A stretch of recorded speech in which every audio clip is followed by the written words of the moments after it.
Herzlich willkommen im Tonstudio der Hochschule für Musik Mainz. Heute geht es um ein ganz spannendes Thema, das alle Geiger, Streicher betrifft, nämlich Intonationssysteme auf Streichinstrumenten. Natürlich kann man auch sagen, ich denke da gar nicht drüber nach, ich intoniere intuitiv, ich spiele sauber, so wie ich es empfinde. Ich suche so lange, bis es mir gefällt.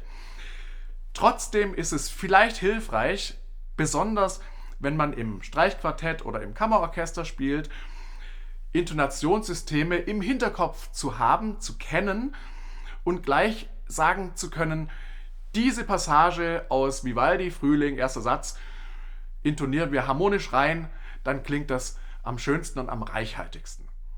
Welche Intonationssysteme sind diese drei?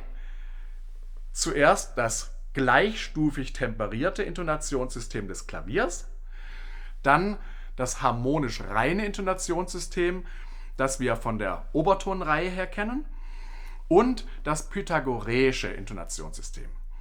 Und diese drei möchte ich jetzt kurz erklären. Das gleichstufig temperierte Intonationssystem des Klaviers ist ganz leicht zu verstehen. Da hat man einfach gesagt, jeder Halbton ist gleich groß und hat das auf 100 Cent festgelegt. Also jeder Halbton hat eine Größe von 100 Cent und die Quinte, die aus 7 Halbtönen besteht, hat entsprechend 700 Cent. Das wurde einfach festgelegt. Allerdings wurde, um das pythagoreische Komma auszugleichen, aber das braucht uns jetzt nicht zu interessieren, allerdings wurde eben diese Quint ein bisschen enger gemacht als die harmonisch reine Quint. Wenn wir eine harmonisch reine Quinte stimmen oder diese Quinte, die auch in der Obertonreihe vorkommt, dann hat diese Quint eine Größe von 702 Cent. Die ist also ein bisschen weiter als die gleichstufig temperierte Quinte vom Klavier. Das heißt, wenn wir mit dem Klavier zusammenspielen, Sonaten, dann sollten wir die Geige mit möglichst engen Quinten einstimmen, um uns ans Klavier anzupassen. Jetzt zum harmonisch reinen Intonationssystem. Das können wir, wie gesagt, durch die Obertonreihe demonstrieren, durch die Flageoletttöne. Wir wissen ja, wenn wir die Saite in der Mitte teilen, also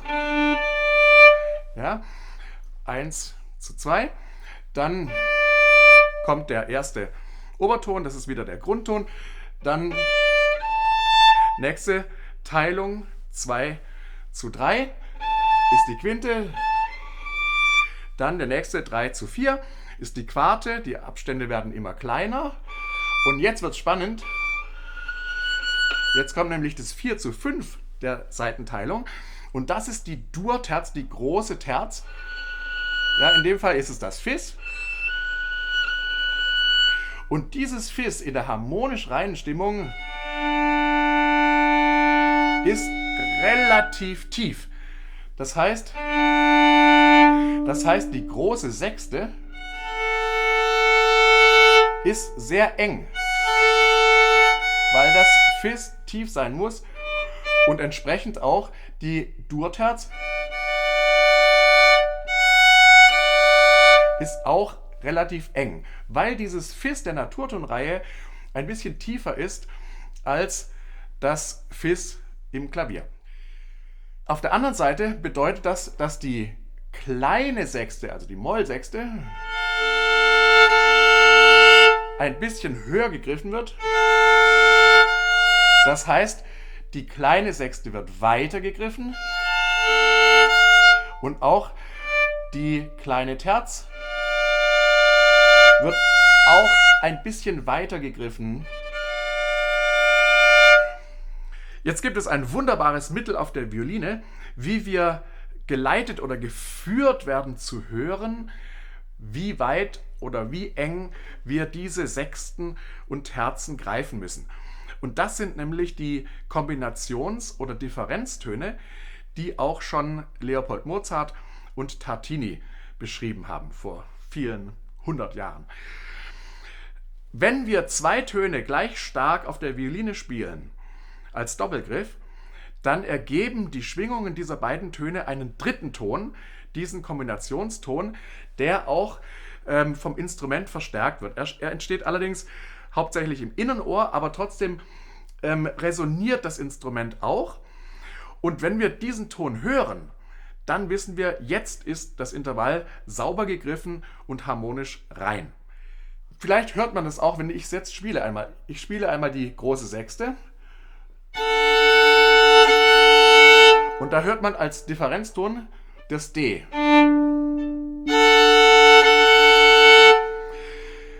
Interessant ist, dass der Differenzton die beiden Töne des Doppelgriffs immer zum Dur-Akkord ergänzt, nie zum Moll-Akkord.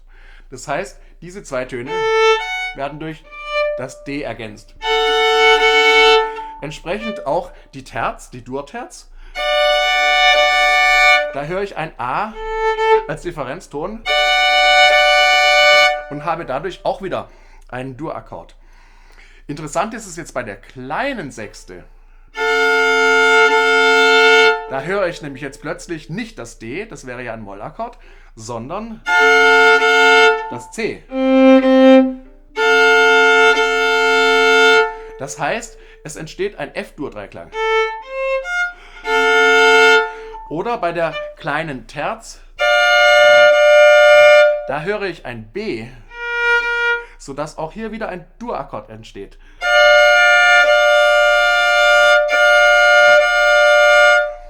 Ich glaube, dass Johann Sebastian Bach diese Differenztöne im Ohr hatte, als er für die Solo-Violine komponiert hat. Zum Beispiel in der Chaconne gibt es diese wunderschöne Stelle.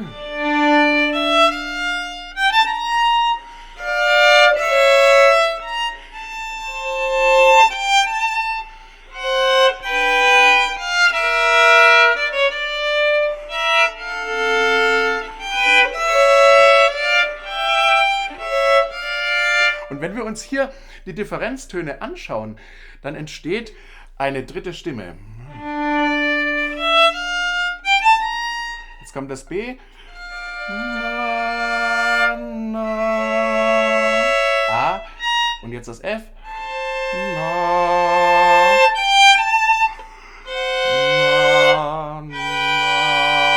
Hier haben wir das D.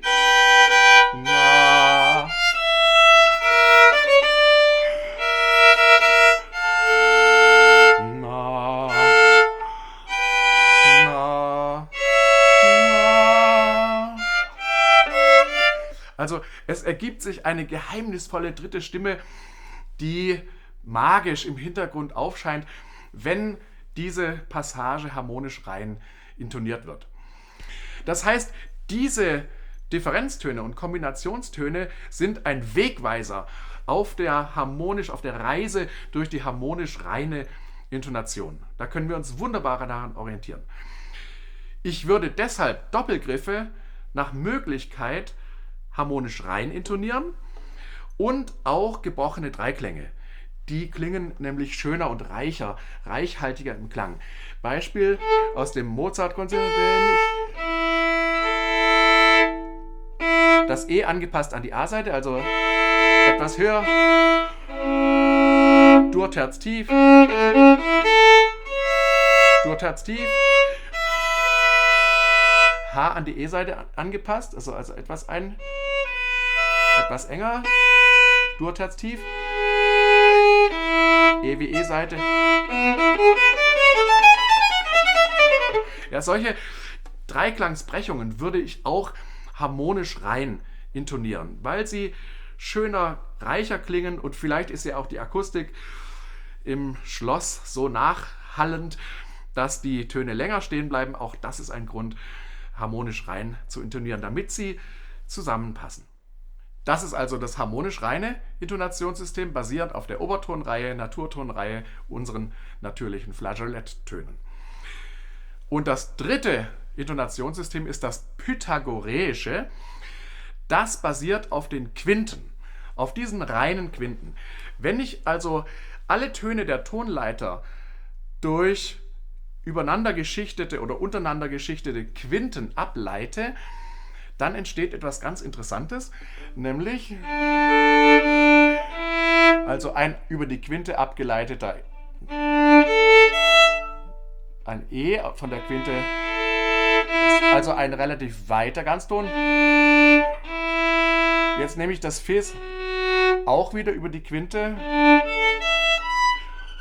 Ja, dann ist es auch wieder relativ hoch. Hoch, hoch. Und jetzt nehme ich das G von der unteren Quinte. Das heißt, hier habe ich einen sehr engen Halbton.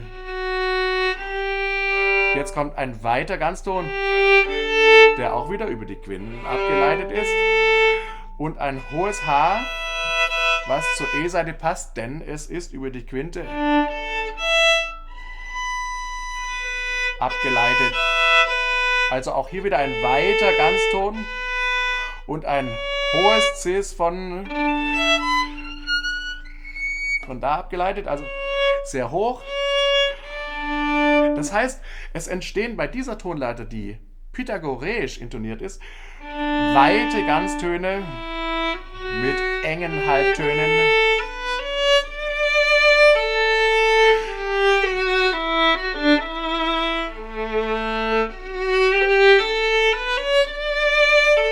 Und ich glaube, dass diese Intonation im einstimmigen Melodiespiel besonders schön klingt. Beethoven hat an dieser Stelle ja auch im Orchester keine Liegetöne unterlegt, sondern nur spärliche Pizzicato-Akkorde im Orchester geschrieben, sodass die Sologeige vielleicht tatsächlich die Möglichkeit hat, diese Melodie pythagoreisch zu intonieren. Beispiel noch aus der Debussy-Sonate. Wunderschöne.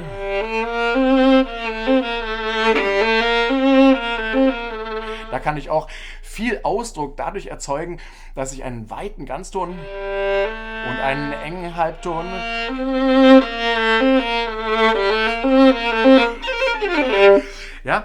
erzeuge. Also Intonation ist immer auch ein Ausdrucksmittel, aber grundsätzlich sollten wir darüber nachdenken, ob wir uns im gleichstufig temperierten System bewegen, im harmonisch reinen wie die Naturtonreihe oder unsere Flageoletttöne oder im pythagoreischen Intonationssystem, welches ich bei schnellen Tonleitern und im Melodiespiel anwenden würde. Harmonisch rein bei Doppelgriffen und gebrochenen Dreiklängen, gleichstufig temperiert im Zusammenspiel mit dem Klavier.